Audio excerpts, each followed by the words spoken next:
নমস্কাৰ সকলোলৈ। আজি আপোনালোকৰ মাজলৈ লৈ আহিছোঁ এটা DIY। যদি চাই ভাল পায় লাইক কমেণ্ট শ্বেয়াৰ কৰিব নাপাহৰিব। ধন্যবাদ।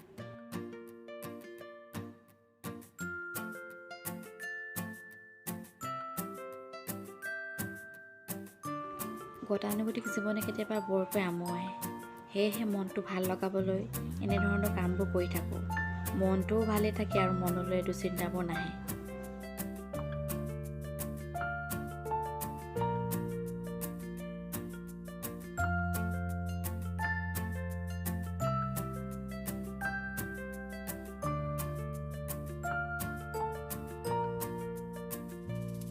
এনেদৰে পেলনীয়া সামগ্ৰীয়ে ঘৰ যে আপোনালোকে ভাল পায়নে? মই পিছে বহুত ভাল পাওঁ আৰু ঘৰটোও দেখিবলৈ ধুনীয়া হয়, নহয় জানো? এনেদৰে ৰং কৰাৰ পাছত আপোনালোকে ৰ'দত শুকুৱাই ল'ব।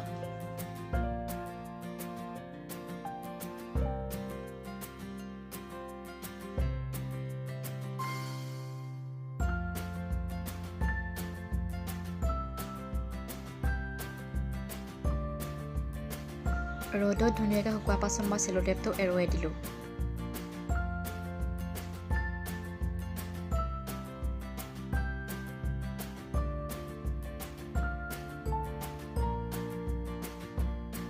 আপোনালোকে কোনে কোনে ফুল ভাল পায়?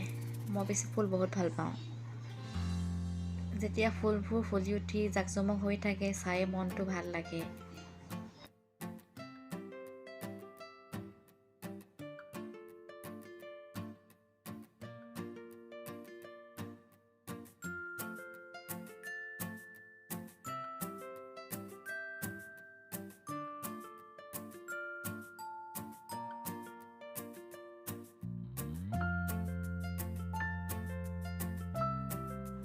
ৰঙা ৰংটো কৰি শেষ হোৱাৰ পাছত ৰংটো ধুনীয়াকৈ শুকুৱাবলৈ মই পুনৰবাৰ ৰ'দত দিম। আপোনালোকে ভালদৰে শুকোৱাৰ পাছতহে ৰং কৰিব আকৌ।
এয়া মোৰ DIY হৈ গ'ল। আপোনালোকে ভিডিঅ'টো কেনেকুৱা পালে চাই জনাব।